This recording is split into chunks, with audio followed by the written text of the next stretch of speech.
ladies and gentlemen. Good morning, ladies and gentlemen, once again. Good morning. Thank you. Welcome to the African Languages and Literature and the African Languages Research Institute's International Conference, running under the theme Constitutional Provisions and the Status of Previously Marginalized Languages. Without wasting time, I'm going to invite the chairperson of the Department of African Languages, Dr. Ndovu, to come forward and do introductions. Dr. Ndovu.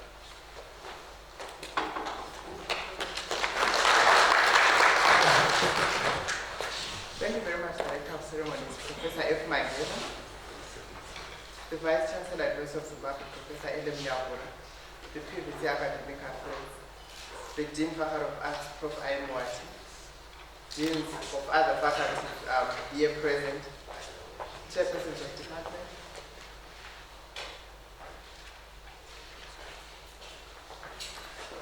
All right, thank you very much.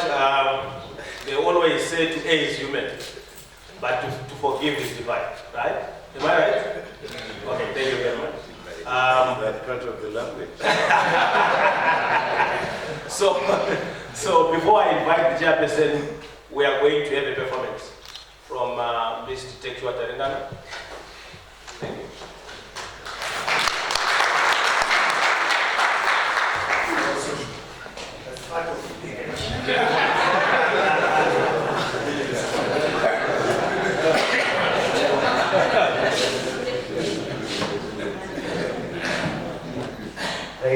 Good morning, ladies and gentlemen. My name is Tekshua Tarindana. I'm standing here as a member of the Indigenous African Languages Association. Some do call me the Ndau poet. So I'm going to actually give you a treat in Ndau. And actually this is in context because we're talking of Indigenous African languages or African languages. So we are saying, Pirai. Hey Wapiti, Musato kumbutika makaningiri pashi. Inga machisa akagundwe bimbo. Moro moita ingatei muri kupande zuda rakangaranga kamukoro wemapite. Mwakaita ingatei makafokomeswa chifura chepamusikwa. Kweziye Zimbabwe yakabuda kudhaya. Minu dzashoko pira uningire. Totorosa zviri pangu vamweni vantani muemejere munoite. Rita kuti tiripe mfuko munyika yakadai kupatanuka. Urombo hune matede makurwa akachaya mutonono mumwinawo. Ije mutobo nyine munombo itakatika igumoreire munotuonesa wakamubwira kuti atifundisa nenge chindau chedu ndiani kana uyu hawa mureketere wedu wechantu chedu. Mune gwinyiso kufundisana ngechiyungu, kufundisana chishona ngechiyungu, chindau ngechiyungu, chindere ngechiyungu, substantive clause zebhuru ngechiyungu chirekete chamaiko wetsva kuta pu. I was talking about this line. I was trying to say kuzoreketa makamiridzira sele. I will show you something there. Ukabira dendengere uchi kuti ina ungureketa ritika karakaza kushandisa ndiro kuhleya ndanzi dzeshe dzingatinesa. Wabhuya chindau, chindere, kalanga kore chewa, hlengwe kana chichangana. Chiri hacho chawakarakadza kutonda zvironzo atirashani. Amuzvikarakadzira amuna we kuti muri kufungatira mazanda eurombo nyika yedu tichitanga tiri kuri pamvuko kubeni kureketa kwedu kukati kudakadza zvakabati chechetere hope yendlandlamo ukazviteedza rinobati tobi weisheka zvikudu papata maguduru we Tekshua we Taringana we pindazve pindi kuti pachitowanga kunangaiwa nyamashi tondoti dai mukowe muhizo waipetu ndokwega iripo chingareketwa chindau.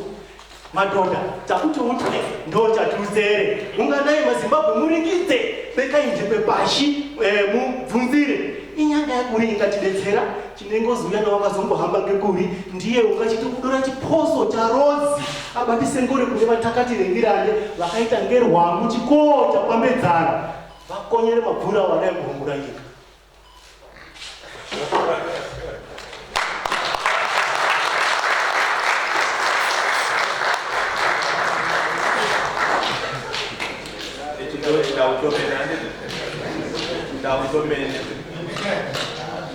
Dr. Ndovu, it's your time.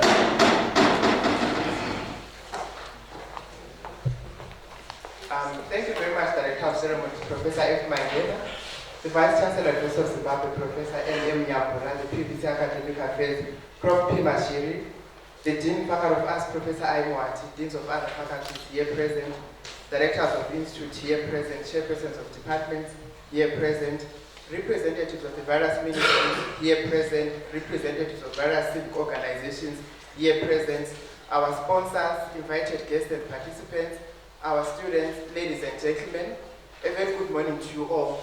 Molweni, Dumelang, Mamuka Chini, Mamuka Sei, Munjani, Rovua Hadi, Mamuka Bieni, habari za asubuhi, livugenjani. And a warm welcome to the Department of African Languages and Literature and the African Languages Institute International Conference on Constitutional Provisions and the Status of Previously Marginalized Languages. The objectives of this conference are, 1, to examine the adequacy or lack of the constitutional provisions with regards to the status of previously marginalized languages. Our overall objective for this particular conference is to actually examine how adequate are the provisions that relate to the status of previously marginalized languages. To what extent do they empower them? To what extent do these provisions provide an enabling environment for their promotion, development, and use in the different African countries? Through this particular conference, we are hoping that we are going to provide a platform for dialogical intervention strategies, development, communication, and action research that seeks to facilitate the implementation of the letter and spirit of the various constitutional provisions that relate to previously marginalized local languages. As universities, we have saw it fit to actually come together to deliberate on these issues, to see how we can play our part as institutions that are supposed of service to the communities that they are found in. We are hoping that through this particular conference again, we are going to provide a platform for cross-fertilization and cross-pollination of ideas, as well as sharing of experiences, as reflected by the various institutions that are represented here. It is hoped that this conference will also pave way for the cross-border language collaborative initiatives, since the majorities of the languages in question are cross-border languages. We are hoping that as we are coming together as universities drawn from the different African countries, we are going to put our heads together and our ideas together with the aim of forging links and collaborative efforts that will see us working together as teams to actually improve the status, the development, and the promotion as well as revitalization of these previously marginalized local languages. And as a university, we saw it fit to say, since we now have a constitution that is so much loud on languages, which was not the case with the previous constitution, we thought that this platform is providing an enabling environment for us as researchers in languages to actually play our part effectively in promoting the development, the use, and the teaching as well as learning of these languages. And we are hoping that in this particular conference, we are going to also, through our interaction with the stakeholders that have been invited to this particular conference, share ideas that will help us, even influence, inform, shape, and even inspire the need to develop language policies that will take their cues from the Constitution, language policies that will champion the ethos of the Constitution, language policies that will also be vanguards of the constitutional ethos that we have in our various African countries. At this point in time, Vice Chancellor, allow me to introduce the participants that we have that are drawn from the different universities that are here present in different organizations and institutions. The universities that we have here, we have the University of Zululand. Those from Zululand, maybe you can show by waving your hand if you are already here. Welcome, welcome, Siyalamukela. Those from the University of the Free State, you can also share by raising your hand. Welcome, welcome. Those from the University of Witwatersrand, can you show by raising your hand? Those from the University of Nairobi, Karibu Sana, if you are here already, not yet. Those from University of Botswana, Dumelang, Siyalamukela, if you are already here, not yet here. Those from Stellenbosch University, Molweni, Siyalamukela. Those from Lagos State University in Nigeria, if you are already here, please show by raising your hand as well. Welcome. Those from Chino University of Technology, Chino Kamchirai Siadamgela, if you are already here, Great Zimbabwe University, Chino Kamchirai, Munjani, those from University of Fort Hare, if you are already here, please show by raising your hand. Silamgele Futi Molweni. Those from KwaZulu Natal, if you are here, show by raising your hand. Siadamgela Njalo. Those from Michigan State University, Chino Kamchirai Siadamgela. Those from Open University of Tanzania, Karibu Sana, if you are already here. Those from Northwest University, Dumelang, Siadamgela, if you are already here. Those from University of Zambia, if you are already here, we welcome you as well. Those from the University of Zimbabwe, the host institution, Tinokukamchirai, Siadamgela. Then those from Lupane State University, Siadamgela, Tinokukamchirai, if you are already here as well. And then finally, those from Joshua Mkabuko Polytechnic, if you are already here, Dumelang, Rovuahani, Munjani, Siadamgela Njalo. Director of Ceremonies, this marks the end of my speech. Thank you.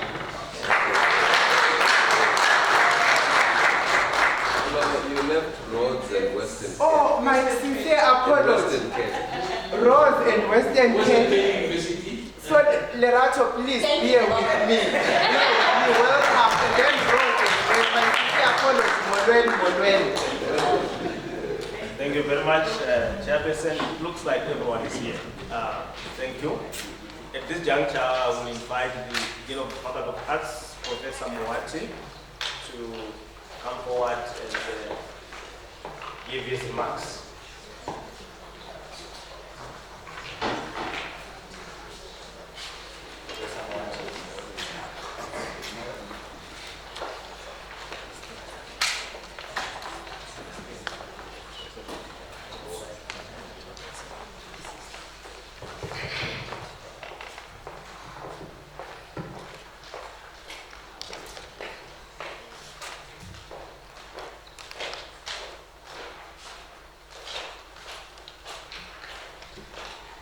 Vice Chancellor of this great university, Professor Levi Nyagura, Pro-Vice Chancellor Academic Affairs, Professor Mashiri, Registrar of the University of Zimbabwe, Dr. Tongoreni. I do not see the PESA, directors here present, chairpersons of departments, fellow colleagues and academics, conference delegates coming from within Zimbabwe, as well as those coming from outside Zimbabwe. You are most welcome to this international conference of gigantic proportions and focusing on a very critical aspect that affects us as African people. The wisdom of our forefathers and foremothers, which is quite impeccable and very erudite, he has taught us very well that the sky is vast enough for all birds to perambulate without colliding. Since time immemorial, we have never heard of any accident in the air where birds collided. And this also applies to languages. Historically, we as a people have been very unfortunate in the sense that we've undergone the experiences, the dehumanizing experience of colonialism. And in the process, colonialism created a very debilitating kind of linguistic rigor mortis that undermined and subjugated other languages while elevating others. Colonialism created an unfortunate hierarchization of languages, where some languages were considered as superior, while other languages were considered as inferior. And this is an experience that we did not have prior to the colonial incursion on the continent. And now, what does that mean? When you subvert and undermine and destroy a people's language, it means that we have destroyed and undermined the dignity and humanity of that people. Because language expresses and articulates and also conveys a people's dignity and their humanity. Therefore, by privileging other languages ahead of others. You will find out that colonialism participated in a process of dehumanizing many African cultural and linguistic groups. It engendered what Goodworth, for example, prepares to refer to as linguistic Darwinism, whereby those languages which are at the bottom, and other languages which are considered superior. In Zimbabwe, for example, you'll find out that we have two languages, Shona and Ndebele, which were catapulted to the zenith, while all the other languages, for example, were then, debased and, expressed or, defined in very pejorative terms. So the constitutional provisions, in this particular regard, become very critical in the sense that they are expected, this is our expectation, they are expected to provide an even, playing ground. They are expected to democratize linguistic space so that those formerly marginalized languages also get recognition and are also, considered and studied, at university level, and so forth. So this is why this conference becomes very important, because we are here to interrogate the constitutional provisions and the extent to which they've opened up, linguistic space in order for all languages to be given recognition. So our expectation, therefore, is that as we participate in this very strategic dialogue and this very important intellectual conversation, we should be able, to redefine linguistic space. We should be able to interrogate the various constitutions that are characteristic of the various, countries, from which we come, so that we can, in one way or another, influence policy.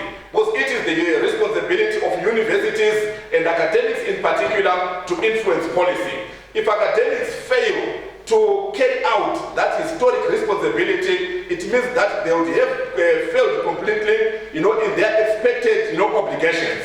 So constitutional provisions, therefore, must be interrogated, must be questioned. But at the same time, the Constitution might be there, providing a framework. But it is also the role of academics to make sure that these constitutional provisions are implemented.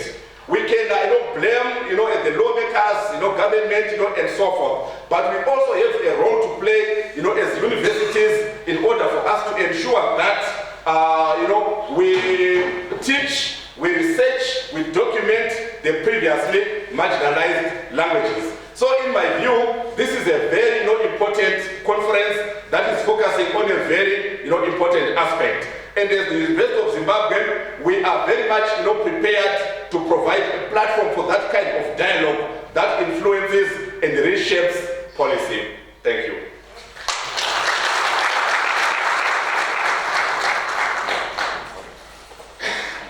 Thank you very much, Dean. It is the responsibility of universities to influence policy. I think that's the take-home message from the Dean. I will ask the Dean to come back again so that he can invite the Vice Chancellor.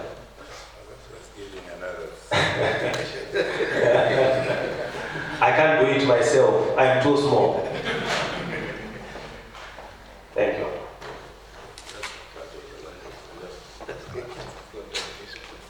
Thank you very much, Director of Ceremonies.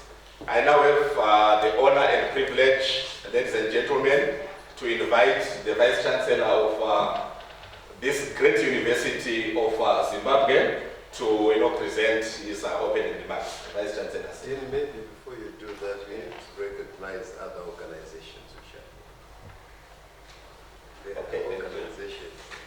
I'm sure we have quite a number of organizations, including our partners, Soro. May you please stand up so that I know people can see you.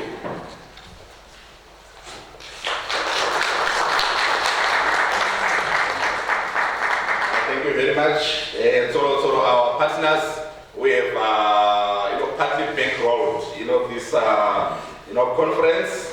We also have the Ministry of Rural Development and Preservation of National Cultural Heritage, represented by Reverend Damasane. Is the Reverend here? Yes, yet? Not yet, but he's on his way. The Clerk Parliament of Zimbabwe is on his way. Representative Judicial Services Commission of Zimbabwe. Is the representative here as yet? Not yet, I'm sure they are coming. Commissioner Matimbike, Human Rights Commission Zimbabwe.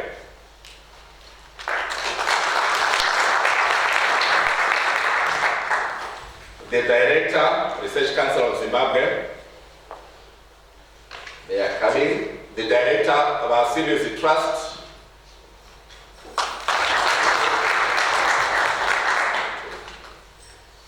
Mr. T. Bandizhidza, representing Zimbabwe Broadcasting Corporation. Right, I'm sure they are their way. The Director, Silvera House. Mr. Jim Leah, Zimbabwe National Editors Forum. He should be coming. Then Mr. Dindorf, I think I've already made reference to you. So thank you very much for coming. You are all welcome. Vice Chancellor, over to you.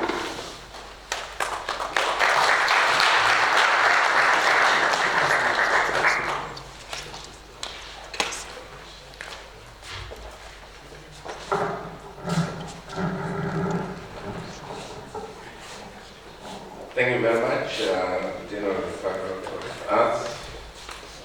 Our keynote speakers, Dr. Maniki from the University of the Free State, Dr. Emaja from the University of Zimbabwe, and then representatives from the Ministry of Justice, Legal Affairs, Legal and Parliamentary Affairs, I think that's how it is referred to. Reverend Masane, I'm sure he's not here, he would have been easily identified. The Clerk of Parliament or his representative and representatives of various other organizations that have been referred to. The Director, Facilities Trust, I understand that's representing the Tonga language, right? Yes. Okay. And then Mr. Mandeshita, Zimbabwe Broadcasting Corporation, the Director of Silvera House, Mr. Tim Lair, Zimbabwe National Editors Forum, and then, of course, our distinguished guests from the different universities that have already been mentioned. Welcome to the University of Zimbabwe. It's always a great delight for us to have visitors. An institution which shuns visitors is likely to fail in its efforts of internationalizing its business. And so we are greatly honored to have you here. Quite a lot has already been said about this conference, so I'll take a different approach. My approach would be to understand the motivation of the legislation. Why did people think it was necessary to have a legislation that recognizes, the various languages, which I don't like to call marginalized, small languages. Small because you have large and small languages. That's, my mathematical view. Which match, the number of people, speaking the language. It's a small language, then it means you have a small group of people speaking the language. A large, language would also represent a large group of people, speaking the language. So why was it necessary, why is it necessary across our countries to recognize these, small languages? In my view, I think there are three possible dimensions. First dimension being, communication. You have to communicate in the different forms. communicate. That, in my view, is probably one of the most important dimensions, of trying to come up with some legislation. The second dimension, in my view, would be the culture and heritage, dimension. And the third dimension, in my view, is the identity of, the group. There could be, various other things.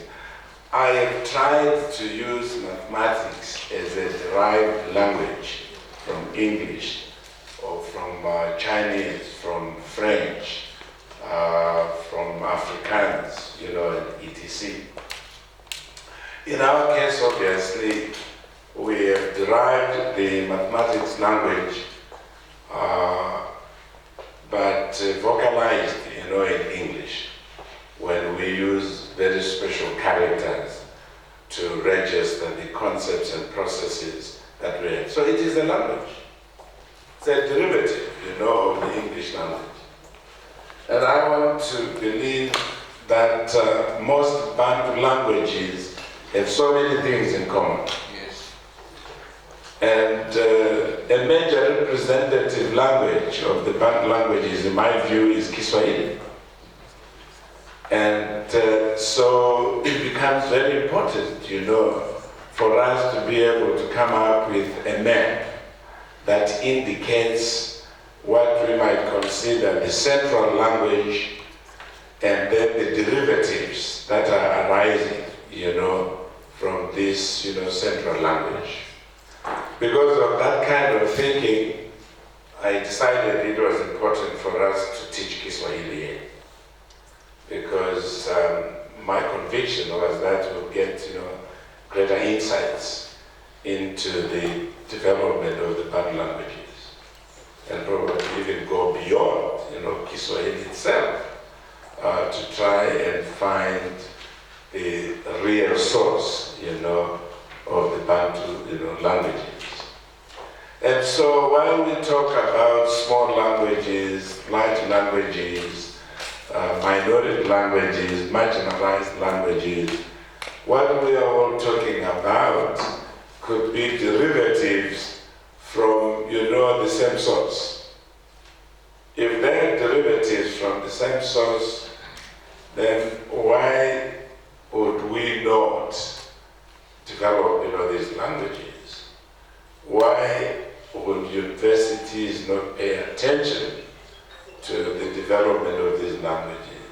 Why are we failing to come up with a corpus for each language, which becomes a basis for developing dictionaries and various other, written materials to promote the language itself and to make it more visible? And so I think, the legislation, there could be other motivations. I'm not a lawyer. But I strongly believe that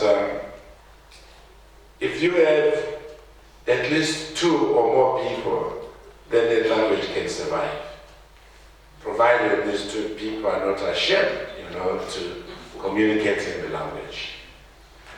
And so once you have more than 2, you now have a small group of people who want to communicate with each other, who also want to document the things that define them as a group. And so if we have to communicate, and if the people have to communicate, if we also have to communicate with them, then obviously there's a very good reason why the language must be developed and understood. So communication. The only thing that is never written in an inheritance document is the language. You don't bequeath the language, to the people who remain when you decide to join your ancestors. And therefore, language becomes a non-tangible inheritance that people enjoy. You can't, legislate for that. If you are born and you are, in KwaZulu-Natal area, then possibly you are learning Zulu, isn't it? Huh? If you are born somewhere in the Limpopo province, then most likely you are learning Venda. So that becomes your inheritance, non-tangible inheritance that you enjoy from, the group, right? From your community. And so it therefore raises a number of questions. If we fail to develop these small languages, what are we saying about this non-tangible inheritance that must be enjoyed, by the people who are born and bred within the community itself? They have nothing to hold on to. And so in my view, it adds, to the overall culture of, the country. It is not an issue of science. It is an issue of reality. This is one area, in my view, where concepts of democracy were very influential in destroying, small languages. Because you always say we go with the majority, isn't it? Majority is defined in mathematical terms. 51% and more, then you are the majority. So what happens if you are a negligible, entity in terms of the number, it means you suffer. And so I want to suggest probably these democratic principles might have been responsible for, the little attention that was being paid to small languages. But obviously, one parallel analog would be, the issue of statistical significance. If one person dies from a disease, you can't say it's not statistically significant. You then go for physical significance, isn't it? Tangibility, tangible significance. Because the death of one person might result in the disease spreading. And then you can have thousands or millions of people dying. If you read history, the influenza of 1945 killed thousands and thousands of people, isn't it? And so it doesn't become an issue of the normally accepted levels of significance of importance. It becomes an issue of physical, significance. What makes people, proud? What makes people stand out in a community? It is their language. It gives them the identity as a people. It then defines the practices that, characterize them as a people.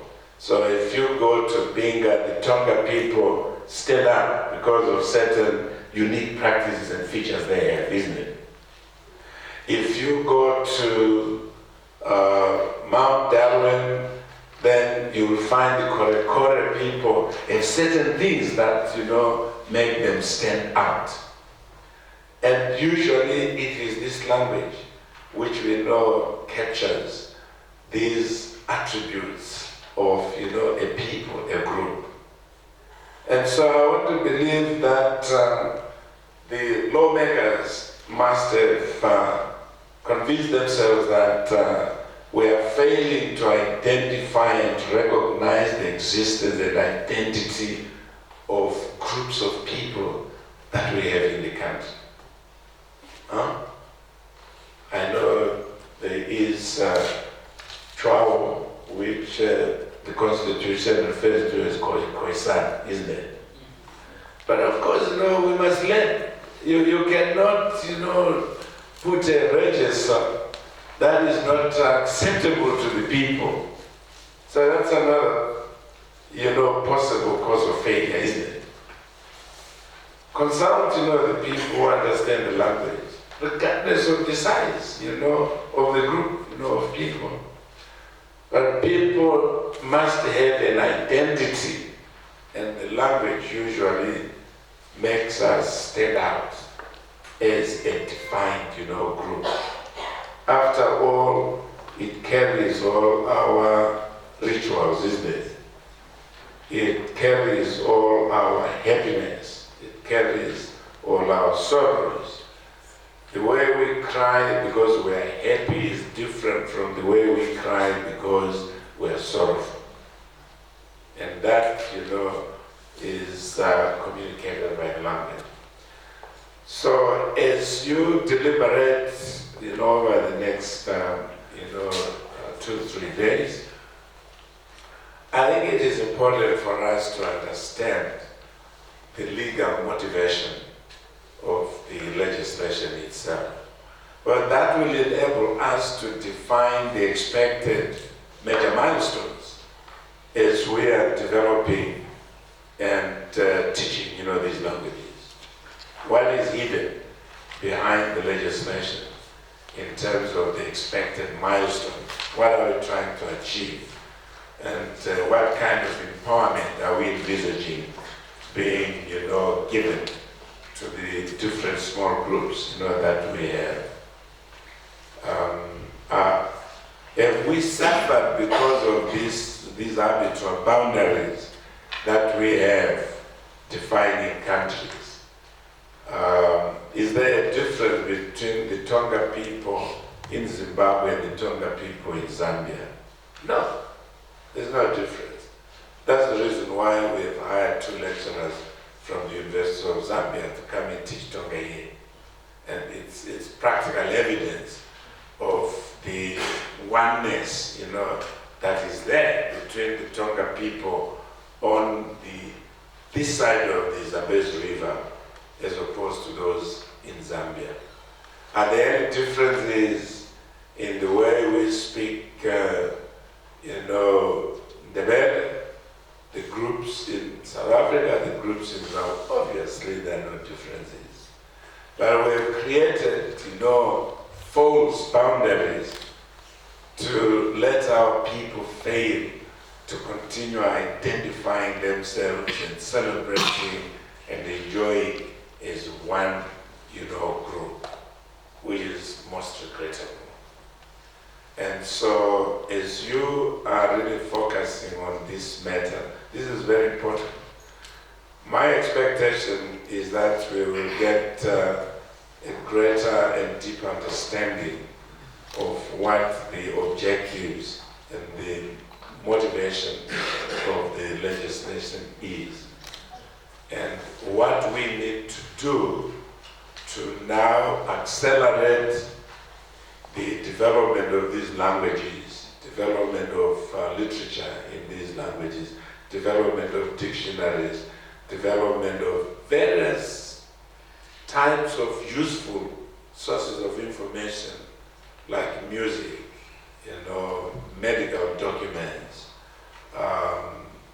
the constitutional document itself, to be written in these small languages, so that they take their rightful place in the country, in the development of the country, in the running of the country, in the drafting of the laws, of the country.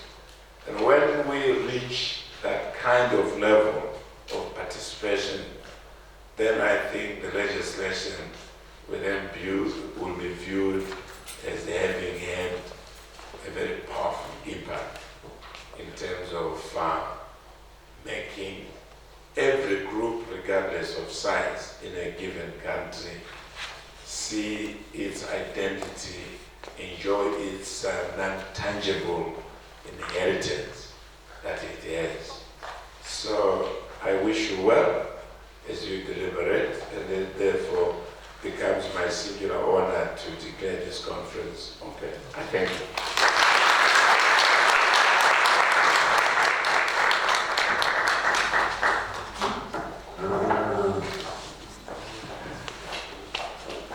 Thank you very much, Vice Chancellor.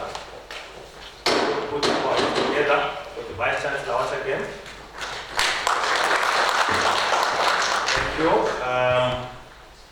I picked the 2 points from the Vice Chancellor's speech, but I will blend them together. The first point, he said, democracy destroys minority languages. And then the other one says, language gives identity. So I will say, democracy destroys minority languages, and yet language gives identity. So we have something to do. Thank you very much once again, Vice Chancellor. At this moment in time, I will invite a representative from the Ministry of Justice, Legal and Parliamentary Affairs, Mr. Dube, to come forward and give us a few remarks. Mr. Dube.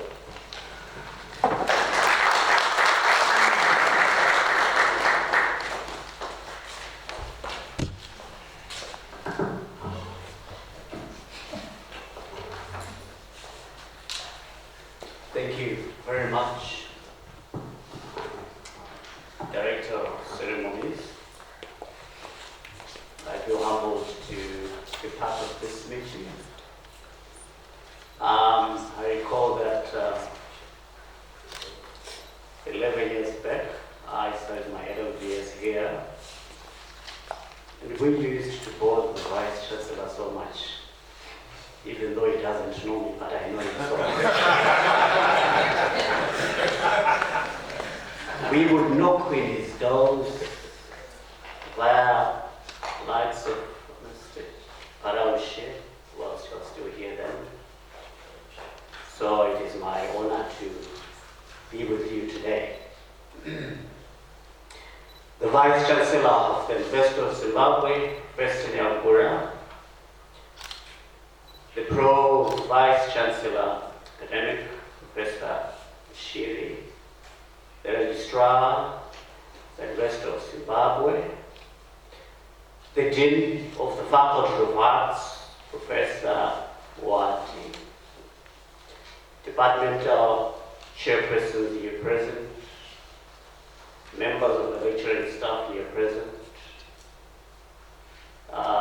representatives from the Human Rights Commission and other commissions here present, government ministries here present, members of the academia, including students, civil society organizations here present, distinguished guests, ladies and gentlemen. I appreciate the privilege of sharing with you today the implementation mechanisms, incentives, and sanctions for implementing Section 6 of the Constitution of Zimbabwe. The coming into being of the Constitution of Zimbabwe in 2013 has largely been viewed as an important and progressive development in the history of Zimbabwe. The Constitution has largely been lauded for its substantive content, which introduces salient foundational democratic values, principles, and elements which are consistent with the needs and aspirations of the people of Zimbabwe for a free, fair, just, and prosperous nation. Among some of these very progressive provisions are an elaborated and expanded Bill of Rights, the establishment of institutions, commissions, and other constitutional bodies that support democracy, and term limits for public offices. In order that these very impressive constitutional provisions be translated into reality, And for the Constitution to become a living document, it is important that they be implemented. Government is enjoined in terms of Section 324 of the Constitution, which is also the supreme law of the land, to ensure that all constitutional obligations are implemented diligently and without delay. The parameters of constitutional implementation entail, amongst other things, the review and alignment of laws, the establishment of institutions, commissions, and other constitutional bodies that support democracy and policy reform. It is therefore important that government ensures that the provisions of the Constitution are implemented in order that the rights of the people by and for whom the Constitution was crafted are realized. In terms of Section 6, subsection 1 of the Constitution, the following languages, namely Chewa, Chibarwe, English, Kalanga, Khoisan, which I understand there is a more proper name for it, Dao, Namia, Ndebele, Shamani, Shona, Sign Language, Soto, Tonga, Tswana, Venda, and Xhosa are the officially recognized languages in Zimbabwe. Subsection 4 of the same section provides that the state must promote and advance the use of all languages used in Zimbabwe and must create conditions for the development of those languages. Section 6 is therefore the foundational legal framework that establishes multilingualism, the development of official languages, and the promotion of a culture for the respect and tolerance of the language diversity of the people of Zimbabwe. It is therefore important, this being falling under the national objectives of the Constitution, that government takes all appropriate steps, including legislative measures, to ensure that the language rights of the people are realized. As has been acknowledged, many of our indigenous languages have been marginalized. And it is important for the current legislative framework to take cognizance of that and redress this untenable state of affairs.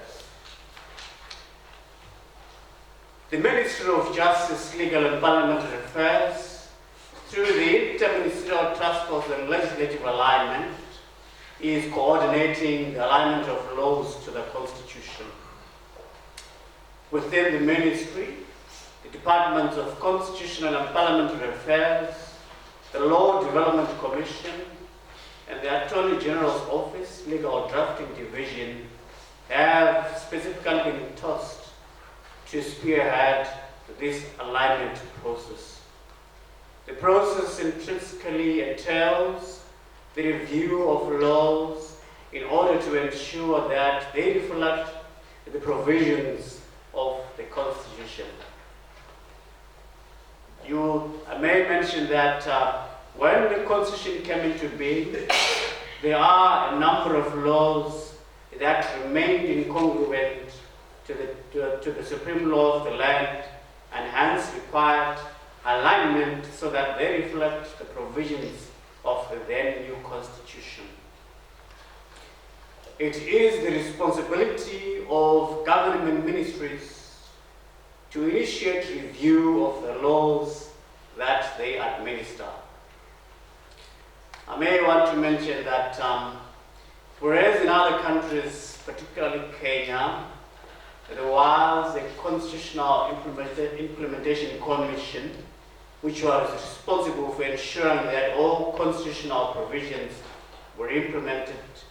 We did not have such a structure in this country. As a result, cabinet approved the formation of the Interministerial Task Force on Legislative Alignment, which is the body responsible for coordinating the alignment process. It is therefore by no surprise that we may not have matched the pace that the Kenyans managed to achieve the implementation of their constitution. Seeing that it is government ministries which are responsible to spearhead or initiate the alignment of the laws that they administer, the Minister of Primary and Secondary Education was tasked with ensuring that Section 6 of the Constitution is implemented. The Interministerial Task Force, on its part,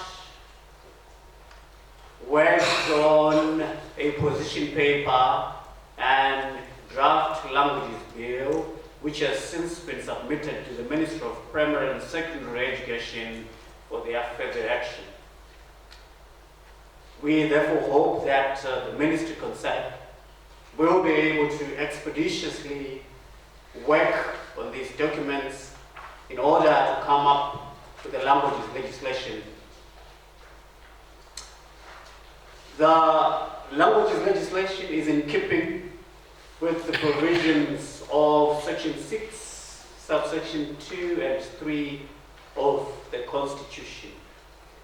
Subsection 2 provides that an Act of Parliament may prescribe other languages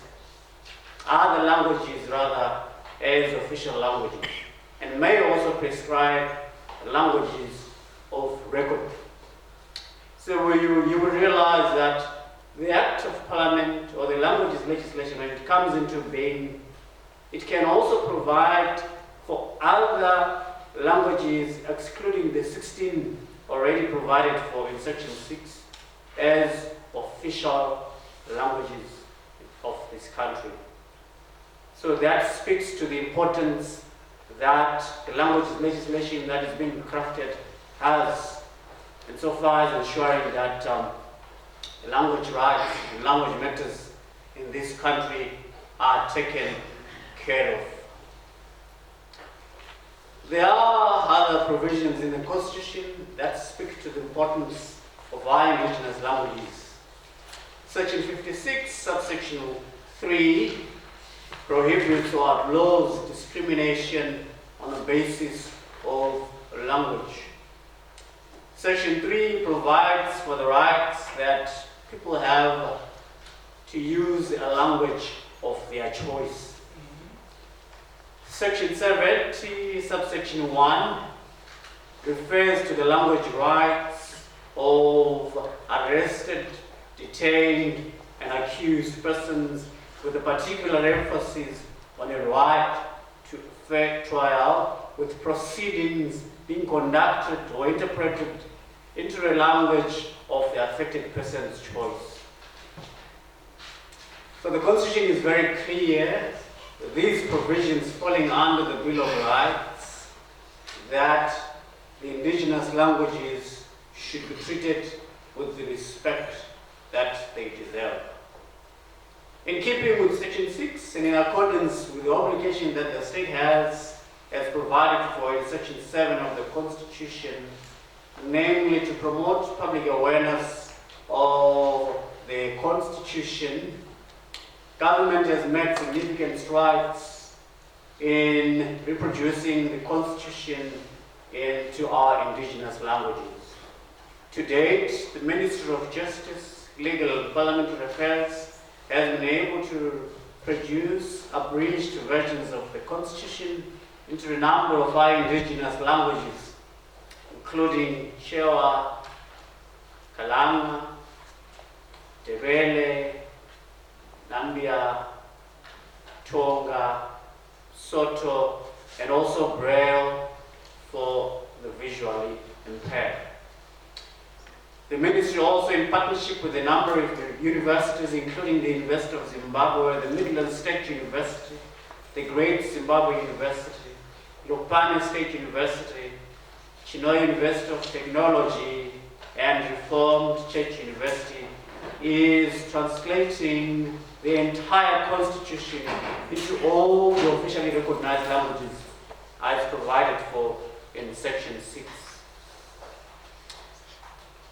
Whilst section 6 of the constitution is not directly justiciable, seeing that it falls under the national objectives section, which basically spells out the aspirational objectives of the state, sections 56, 63, and 70 fall under the Bill of Rights, which is justiciable in any court of law, be it the Constitutional Court, the Supreme Court, or the Lower Magistrates Court. It is therefore, may I also mention that in any event, section 46, subsection 1D, enjoins the court to take into account all the provisions of the Constitution when interpreting or applying the Bill of Rights. And that also includes section 6. Allow me to conclude by saying that government is committed to ensure that the constitutionally founded multilingual regime becomes a reality. Government is making the biblical Asianic call, saying, "Come and let us reason together to come up with a comprehensive languages legislation." Government is like a machine or a grinding mill that requires the grain to grind. The grain to grind is people like you, respected academics like you, whose contributions are more than welcome as we seek to come up with a languages legislation. May I also mention that the IMT has a website that you could access when you go to the Ministry of Justice website, where it accepts any discussion paper or any contribution in relation to this matter, which contributions will be taken into account when the language legislation is being finalized. I thank you.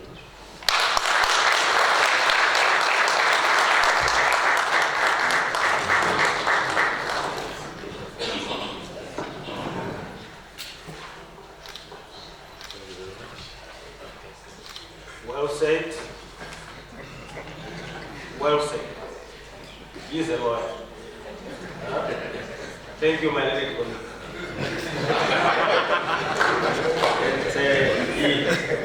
He's a product of the biggest university in the country, University of Zimbabwe.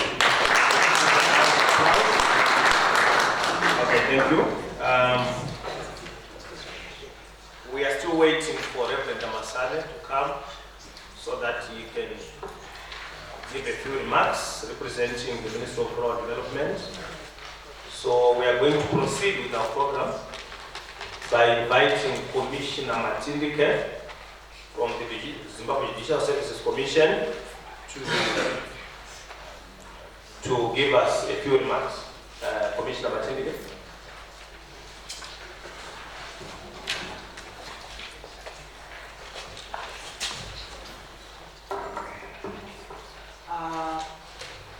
Good morning, everyone. I am from the Zimbabwe Human Rights Commission. Thank you. The session chairperson, the organizers and conveners of the conference, all protocol observed. But I would like also just to mention the Vice Chancellor, Professor Nyakula, and your colleagues with you today. The Zimbabwe Human Rights Commission is the national human rights institution for Zimbabwe created under Section 232 and 242 of the Constitution of Zimbabwe, Amendment number 20, Act 2013.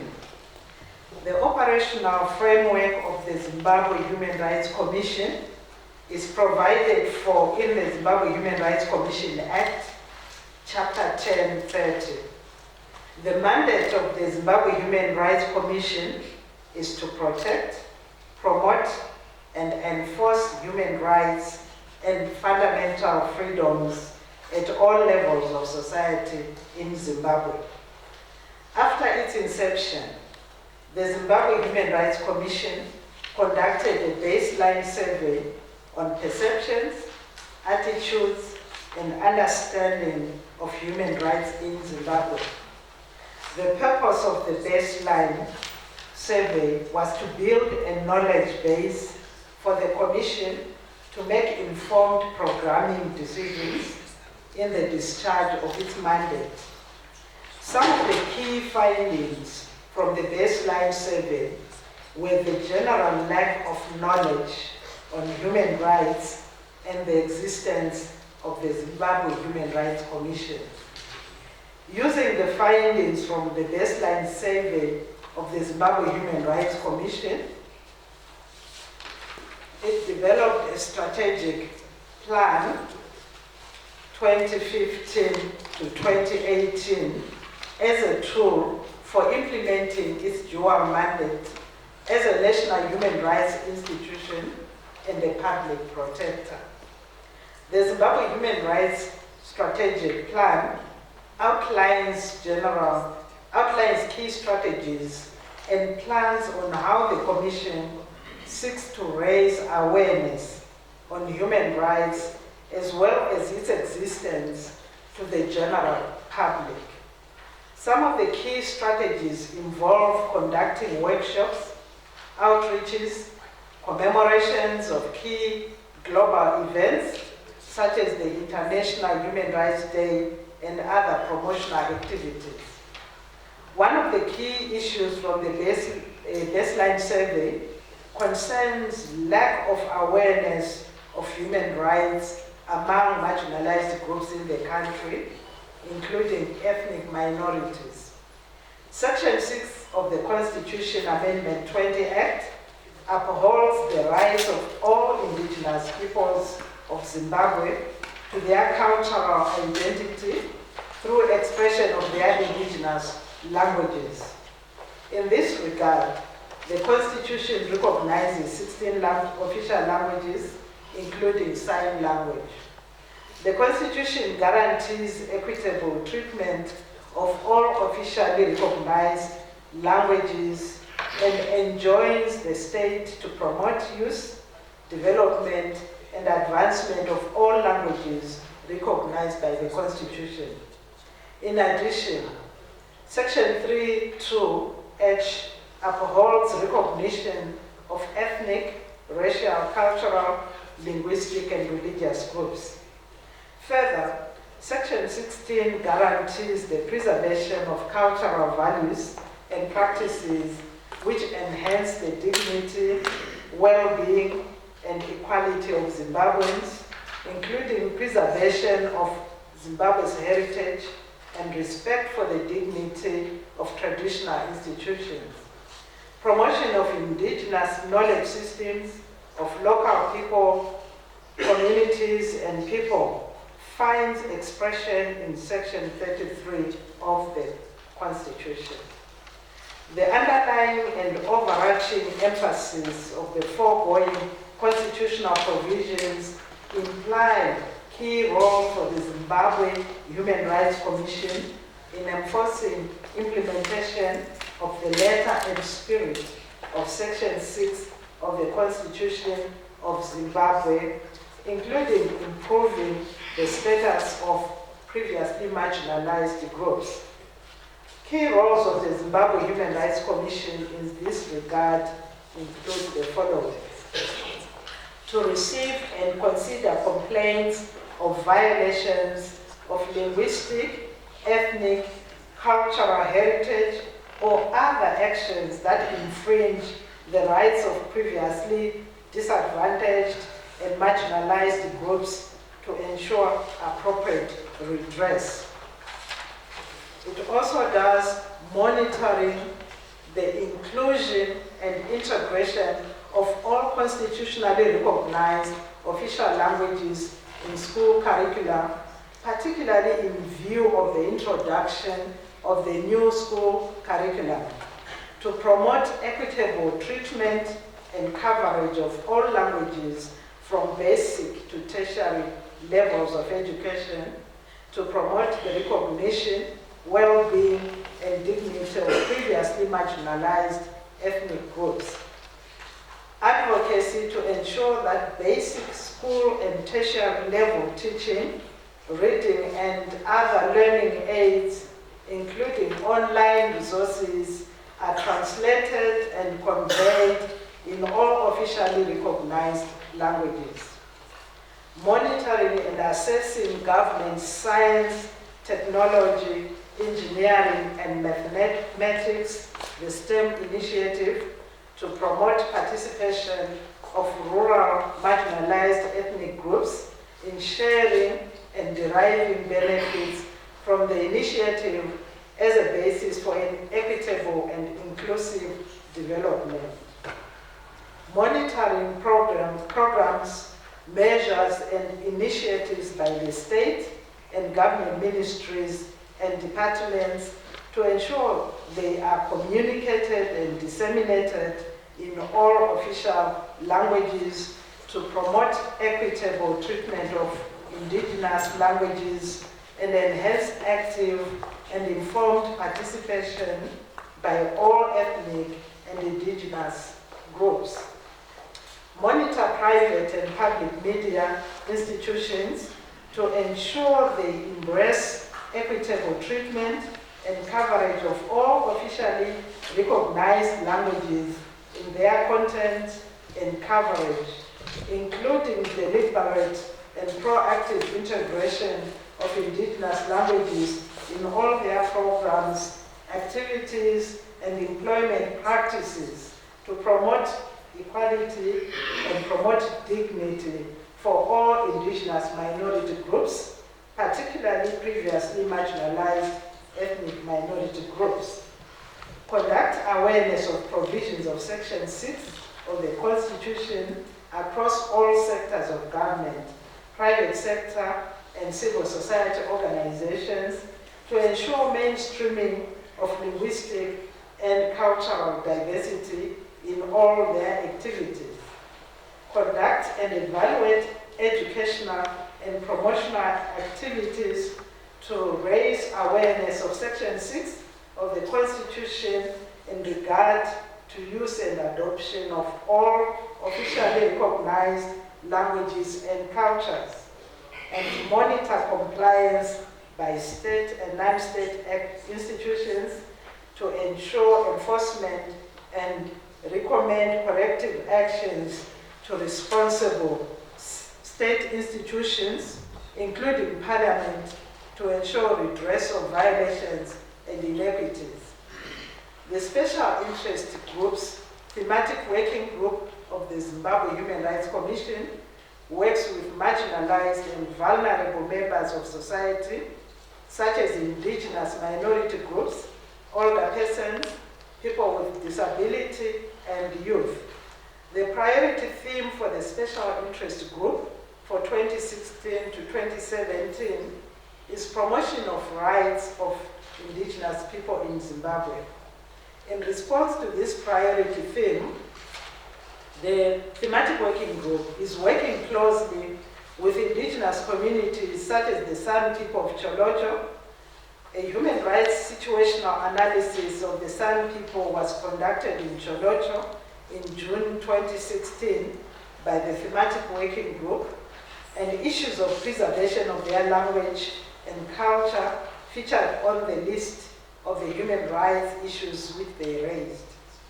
The Zimbabwe Human Rights Commission is currently engaging relevant various stakeholders so as to address the human rights concerns of not only the San community, but other indigenous communities as well.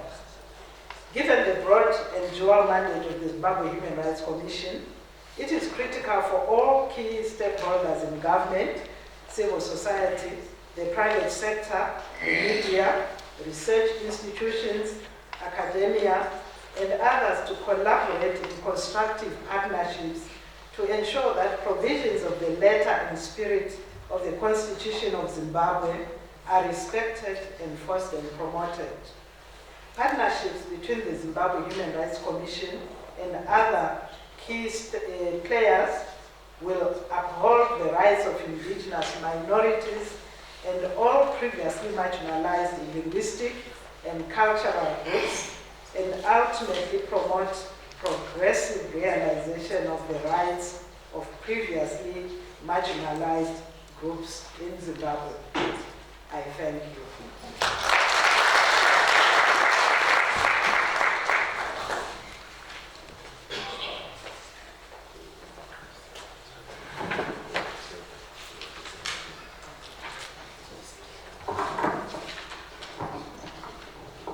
Thank you very much, Commissioner Matindike. Language is a human rights issue, no doubt. So, yeah, we are going to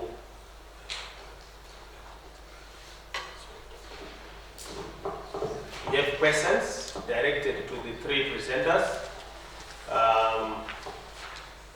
The presenter from the Ministry of Justice, Legal and Parliamentary Affairs, the presenter from the Zimbabwe Human Rights Commission, and also the Vice Chancellor. This is the only other time. This is the only other time when you can ask questions directly to the Vice Chancellor. After this, it won't be possible. So take advantage. There couldn't be questions.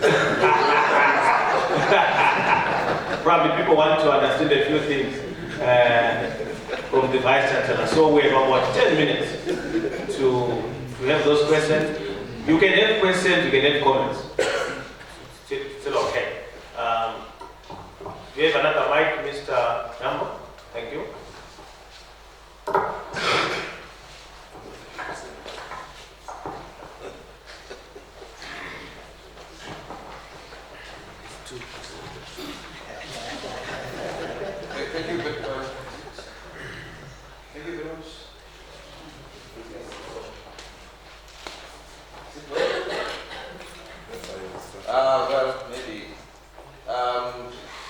Thank you very much, Mr. Chairman. I have a barrage of questions that is directed to the Vice Chancellor.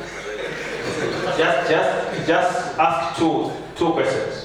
I think it's fine. I will summarize that into one. Actually, I do the